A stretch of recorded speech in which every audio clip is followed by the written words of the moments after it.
അങ്ങനെയല്ല വരുന്നത്. അപ്പോൾ നമ്മളൊക്കെ പിന്നെ ഇങ്ങനെയുള്ള ഇഷ്ടങ്ങൾ ഉണ്ടാകുന്ന വരുന്നതാണ്.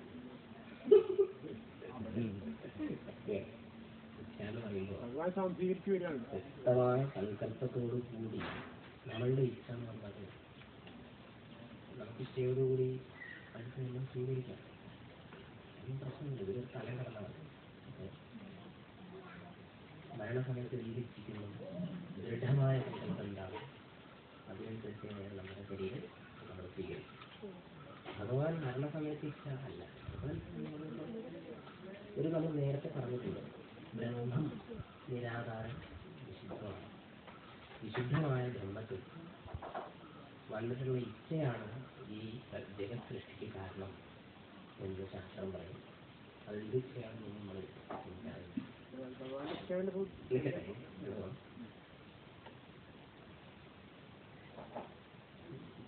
ബഹു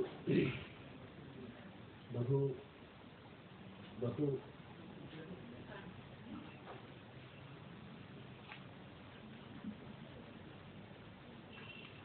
ഞാൻ പലതായി തീരട്ടെ എന്നെ എത്തിച്ചു ഭവിഷ്യത്തുക.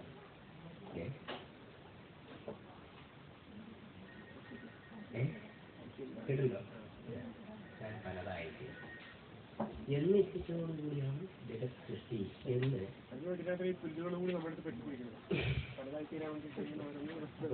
ഇത് ശാസ്ത്രം വളരെ മനസ്സിലാക്കേണ്ട ഒരു സംഭവമാണ്. സൃഷ്ടിയെ കുറിച്ച് പറയുന്നതും സൃഷ്ടിയുടെ വ്യാഖ്യാനവും ഇവിടെ പലതുണ്ടെന്ന് പറയാൻ വേണ്ടിയിട്ടല്ല, ഇവിടെ ഒന്നേ ഉള്ളൂ എന്നും മനസ്സിലാക്കാനാണ് വാസ്തവത്തിൽ ഈ പലതിനെ കണ്ടിട്ടുള്ളത്. ഈ പ്രകൃതിയുണ്ട്, ഇവിടെ സൃഷ്ടി നടന്നിട്ടുണ്ട്, ഇവിടെ നാം ഓരോരുത്തരും ജനിക്കുകയും മരിക്കുകയും ചെയ്യുന്നുണ്ട് എന്നൊക്കെ ശാസ്ത്രം വ്യാഖ്യാനിക്കുന്നത് ഇവിടെ വാസ്തവത്തിൽ ഒന്നേ ഉള്ളൂ എന്ന് പഠിക്കാൻ വേണ്ടി ഇതിനെ പഠിക്കാൻ വേണ്ടിയിട്ടാണ് ശാസ്ത്രം ഇതിന് അധ്യാരോപ അപവാദ പ്രക്രിയ എന്ന് പറയുന്നത്. അധ്യാരോപം എന്ന് പറഞ്ഞാൽ ഈ പറയുന്നതൊക്കെ വരുന്നത് ഈശ്വരൻ സൃഷ്ടിച്ച് ഇങ്ങനെ സൃഷ്ടിച്ച് ഇങ്ങനെ ഉണ്ടായത് ഇങ്ങനെയൊക്കെയാണ് എന്ന് പറഞ്ഞു വന്നിട്ട് എല്ലാത്തിനെയും അപവാദം ചെയ്യാവുന്നതാണ് നേതി നേതി നേതി എന്ന പ്രക്രിയ. ഇത് ശാസ്ത്രീയമായിട്ടല്ല മനസ്സിലാക്കണം. ഇല്ലെങ്കിൽ ഇതല്ല ഇതല്ല ഇതല്ല. ഉണ്ട്, ഒരു പാമ്പ് ഇവിടെ ഉണ്ട്. കുട്ടികൾ പറയാം നമ്മൾ ഭൂതമുണ്ട്. ഒരു ഇല വാഴയില കുട്ടികാലത്ത് എല്ലാവരുടെയും അനുഭവം ഉണ്ടാവും. വാഴയില ആടിനെ കണ്ടാൽ നമുക്ക് ഭൂതം വേണമില്ലേ? എല്ലാവരുടെയും കുട്ടിക്കാലത്ത് അങ്ങനെ അനുഭവം ഉണ്ടാവാൻ സാധ്യതയുണ്ട്. അപ്പോൾ നമ്മൾ വെളിച്ചല്ലെങ്കിൽ മന്ദാന്തകാലത്തിൽ അവിടേക്ക് നോക്കുമ്പോൾ ഒരാളെന്നെ തോന്നും. അപ്പോൾ മുത്തശ്ശൻ എന്ന് പറയുന്നത് അവിടെ ഒന്നുമില്ല എന്ന് പറഞ്ഞാൽ കുട്ടിക്ക് മാറുമോ? പേടി മാറുമോ? അപ്പോൾ മുത്തശ്ശൻ ഒരു വഴിയെടുത്ത് കുട്ടിയെ ടോർച്ച് കൊടുത്ത് കുട്ടിയെ കൂട്ടി പോയി, നീ ഭൂതെന്ന് പറഞ്ഞില്ലേ, അത് വാഴയിലാണ് കേട്ടോ എന്ന് പറഞ്ഞാലോ ആ കുട്ടിക്ക് ഒരിക്കലും പിന്നെ പേടില്ല. ഇതുപോലെയാണ് ശാസ്ത്രം പ്രവർത്തിക്കുന്നത്. സൃഷ്ടിയുണ്ട്, സൃഷ്ടിയുടെ ഇങ്ങനെയൊക്കെയാണ്, എന്നിട്ട് ഇതിനെങ്ങനെ തോന്നുന്നത് ഉള്ളിൽ കൊണ്ട് അവസാനം മനസ്സിലാവും തന്നിൽ നിന്ന് വ്യതിരിക്തമായിട്ട് ഇവിടെ ഉള്ളതായിട്ടൊന്നുമില്ല. അശുദ്ധ സ്വഭാവമാണ് ഈശ്വരൻ. ആ സൃഷ്ടി പ്രക്രിയ പറയുന്ന സമയത്താണ് ബഹുസ്യാം പ്രജായേയ എന്ന് പറഞ്ഞത്. ബഹുസ്യാം ഈ മന്ത്രം ഉദ്ദേശിച്ചത് പറഞ്ഞുകൊണ്ടുള്ളത് സങ്കല്പം, ഇച്ഛ എങ്ങനെയാണ്? ഈ ഇച്ഛയാണ് ഭഗവാൻ പറഞ്ഞത്.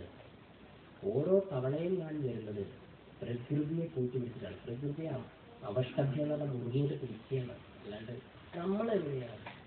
നമ്മളിവിടെ കർമ്മഫലമായിട്ട് പ്രാരംഭം കൊണ്ട് ജനിക്കുന്നു, അതിന് വീണ്ടും ഉണ്ടാക്കുന്നു, ശരീരത്തിലേക്ക് അത് കയറ്റുമതി ചെയ്യുന്നു, അത് വീണ്ടും ഇരട്ടി പ്രാരംഭമാക്കി മാറ്റുന്നു. ജീവിതം അതിന് പകരം നമ്മൾ ഇത്രയാണ് പ്രക്രിയ. ശാസ്ത്രാവബോധം ഉള്ളവരായി തീരുക. അതിനു മുമ്പ് കർമ്മയോഗത്തെ അനുഷ്ഠിക്കുക. കർമ്മയോഗം ചെയ്യുന്ന സമയത്ത് സമർപ്പിത ബുദ്ധിയോടുകൂടി എല്ലാ കർമ്മങ്ങളെയും ചെയ്യുമ്പോൾ കർമ്മത്തിൽ നിന്നുള്ള സംസ്കാരം നമ്മൾ ബാധിക്കുന്നില്ല. അപ്പൊ പുതിയ പുതിയ കർമ്മങ്ങൾ പ്രാരബ്ധമായിട്ട് തീരുന്നില്ല, നമ്മുടെ ജന്മത്തിന് കാരണമാകുന്നില്ല എന്നാണ്. ആഗാമിയാണെങ്കിൽ ശാസ്ത്ര അവബോധം കൊണ്ട്, ശാസ്ത്രജ്ഞാനം കൊണ്ട്, അറിവ് കൊണ്ട് തടുക്കപ്പെടും. സഞ്ചിതമാണെങ്കിൽ ജീവതത്വത്തിൽ, അതായത് ജീവബ്രഹ്മ ഐക്യം തത്വജ്ഞാനത്തിൽ വിജയം പ്രാപിക്കും. ഇങ്ങനെയാവുമ്പോൾ തത്വജ്ഞാനിക്ക് ജന്മങ്ങളില്ല. അപ്പോൾ ഒരാൾ മുക്തനാകുന്നു, അവബോധം ഉണ്ടാകുന്നു. ഞാൻ മുക്തൻ തന്നെയാണ്, ആയിരുന്നു എന്നുള്ള അവബോധം ഉണ്ടാകുന്നു എന്ന് ശാസ്ത്രം പറയുന്നത്. ഇങ്ങനെയുള്ള രീതിയിൽ പല പ്രവർത്തനം ചെയ്യിക്കുന്ന അറിയില്ല. സമ്പ്രദായ ശാസ്ത്രം പഠിക്കുമ്പോഴേ അതൊക്കെ ശരിയായ രീതിയിൽ ഗ്രഹിക്കാൻ പറ്റും എന്നാണ് നമ്മൾ അറിയുന്നത്. മനസ്സിലായില്ല, സങ്കല്പം ഭഗവാന്റെ തന്നെയാണ്. നമ്മളവിടെ ഭഗവാന്റെ സങ്കല്പം എന്നെടുത്ത് ഭഗവാൻ ഒരു ആളെ എന്നെടുക്കരുത്. പിന്നെ അപ്പുറത്ത് ഒരു ഭഗവാൻ ഒരു തത്വമാണെന്ന് മനസ്സിലാക്കുന്നത് അതുവരെയാണ് വേണ്ടത്. അതെങ്കിലും ഇല്ലെങ്കിൽ